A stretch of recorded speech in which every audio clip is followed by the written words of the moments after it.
Yeah, you know, I didn't even close them. I should have bought a better sword.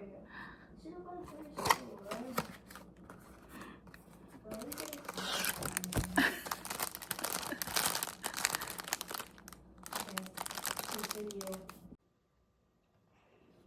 You're eating your bees. I don't know. I have to see if I did.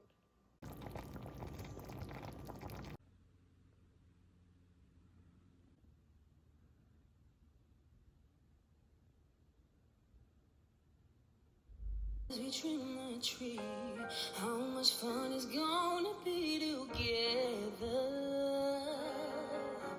this Christmas. When I'm back in Chicago, I'm feeling the great. Oh,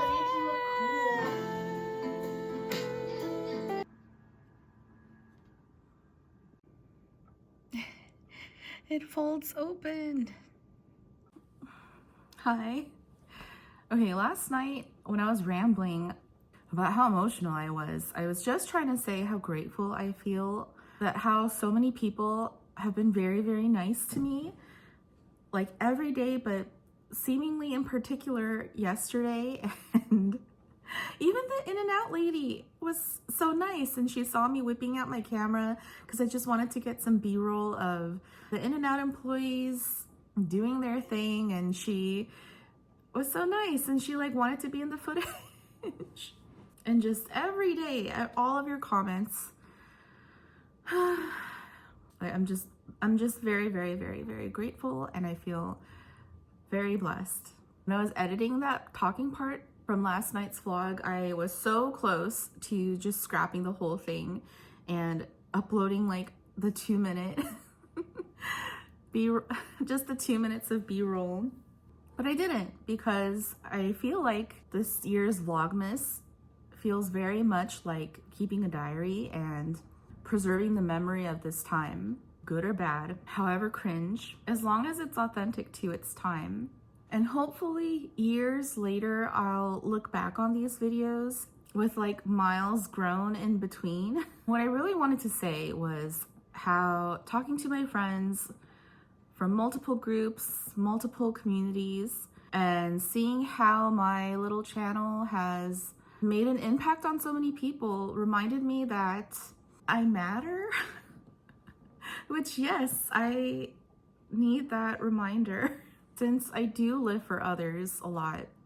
You know, like I live for my son, I live for my family, I support them, I take care of them, and I'm always on the bottom of my list. Like, I do spend the majority of my life for others, which is what I was getting at about the whole December kind of sucks statement. And that's what I've learned about doing daily Vlogmas this month. I remembered why I started this channel, which is my way of carving a little space for myself, something I have and do just for me. Like, I'd had a baby and then had subsequent PPD, and all the 2020 anxieties had me turning to books to look for the answers. And I wanted an outlet to share all of the great or bad things that I was reading. And it became a challenging but rewarding hobby where I've met wonderful people over the years and supported each other in our personal growths. Yeah, that's essentially what I was trying to say in last night's talking portion, that I'm grateful for everybody, and that if you feel similarly, and whether you have your own booktube channel or you want to start one, first of all. If you want to, do it. What is stopping you? Like, don't think about numbers, don't think about analytics. If it's something that's burning inside of you and it's something that you really want to do for yourself, booktube channel or not, just try it, just start it. Even if it doesn't come across as the most easy, the most natural, if it's something you really want to do, you shouldn't let anything stop you from doing it. I knew that when I started this channel, my biggest hurdle would be to get over the editing portion, the time factor. I don't have too much time, as you can, I don't know, can you tell? Most of today I spent taking my kid to things, running a lot of errands, wrapping more gifts, and then the normal day-to-day stuff like, oh, I made a bangin' kimchi stew with pork ribs, and that was something very nice that I did for myself for my lunch today. Yesterday, I had lentil soup for lunch. It was good. It was great, actually. But lentil soup for lunch? Come on. Like, why? I needed a snack like 2 hours after that lunch. Eat yourself a real lunch, please. And then, you know, last night for dinner, I ended up having like that enormous gaping cheeseburger and fries and a shake. And it was glorious. Yeah, do what you want, eat real meals. Don't let anything stop you from doing what you want to do. And then this morning, I woke up to my AdSense eligibility, which is when you hit, I don't remember exactly what it was. I think it was like you have to have at least 1,000 subscribers and 4,000 annual watch hours. So I'd hit over 1,000 for a while now, and then I've been pretty close to that 4,000 hours number. And then now that I've been doing Vlogmas and uploading every day, which is hard, but it is my genuine pleasure to do so because I genuinely enjoy hanging out with you every day and seeing in the comments what all of you are thinking about. But in YouTube terms, I have definitely been feeding the beast, and it has worked.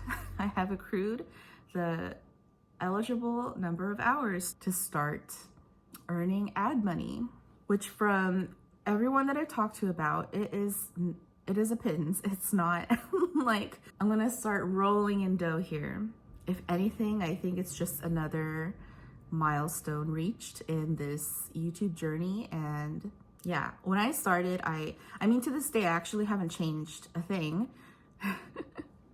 I record on my phone. I use my MacBook's iMovie to edit. I make my shitty little thumbnails on Instagram stories because I'm on Instagram so often, and it is the simplest and quickest for me. And I don't care how scrappy it looks. I genuinely don't care because I'm not a very aesthetic person. Like, I am a MacGyver type of person where I will make do with what I have. And that's just the way I roll. So my point is that I started it with like no expectations. I didn't care who watched. I didn't care how many people watched. And I still don't. Any and all are welcome. I get tons of SEO messages all the time saying, hey, Modern Ajumma, I've checked out your channel and you've got great quality content. However, I noticed your SEO, etc., etc. For the most part, I know that they're scams, but I'm also like, you're barking up the wrong tree. I am the last person who cares about this. Move along. I really just want to be as genuine and authentic as possible and remain so for however long I can keep doing this. I want to be able to talk to you guys. I want to be able to continue having this dialogue of what books we're reading, the thoughts that we're having, the feelings that we're feeling.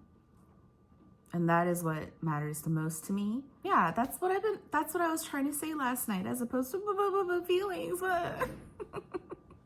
It's gonna be Saturday night. Oh my God, it's only like 3 o'clock right now, but it's already getting dark. I have zero plans tonight other than staying in.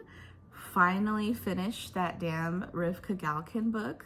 I brought it with me all day to read here and there when I could. I know that I said that you shouldn't read unless you can read like 50, 100 pages in one sitting.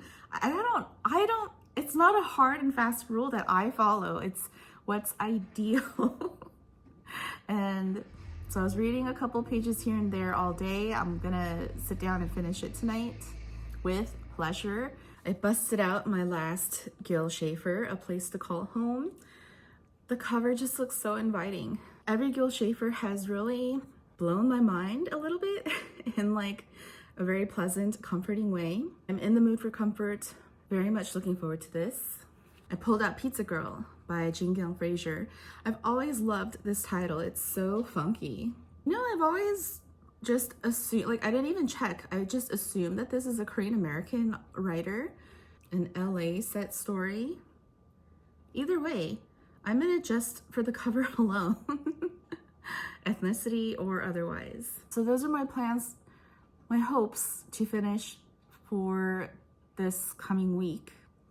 However, I have been avoiding looking at Toni Morrison, my stack of Toni Morrisons on my bookshelf for months now because I was on such a roll. I am so jazzed by her.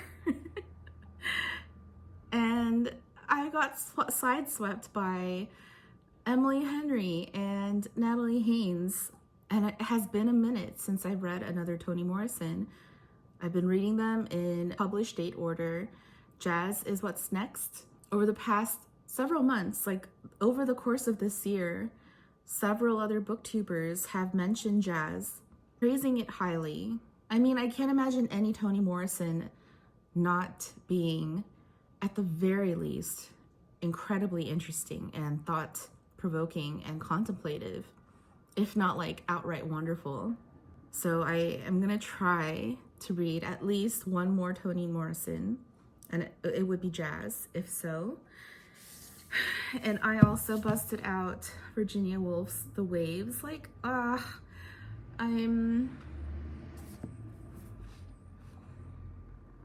you know, it doesn't look like much, but every Virginia Woolf that I've read has been the slowest read for me.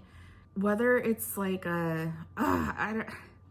it goes over my head and I'm not exactly understanding what's trying to be conveyed, or I'm just not jiving with the things that are being said. Those are the reasons why I have been apprehensive of my reading The Waves. But I do want to eventually, so I took the initial plunge by breaking her out from the prison of the bookshelf, and I'll have it around, like on my nightstand, ready to go. And we'll just go from there. So that's my reading plans for the weekend and the upcoming week. And yeah, I look forward to this uneventful, boring night ahead of me. Everyone else can be outside in the cold. I will stay home in the coziness of my house that I pay for. Outside bad, inside good. So with that, thank you so much for watching my Vlogmas videos again. I'm really glad that you guys have been enjoying it so much. I honestly thought, well, I know that the vast majority of these videos are going to be very uneventful and dull and banal, but it's gonna be what it's gonna be. For whatever reason, I feel compelled to do this year and put it out there, come what may. And yes, just very grateful that the feedback has been overwhelmingly positive. And with that, with this dwindling sunlight, I will bid you farewell until tomorrow. Ooh, really quick before I go, the daily beauty update. I have been watching several beauty YouTubers reviews for the Chanel Spring collection, which looks very like orangey and champagne and white gold, and like those are my colors. That's my jam. And I'm telling myself that 2025 is going to be my no/very low buy, because I need to I need to get back up in the green.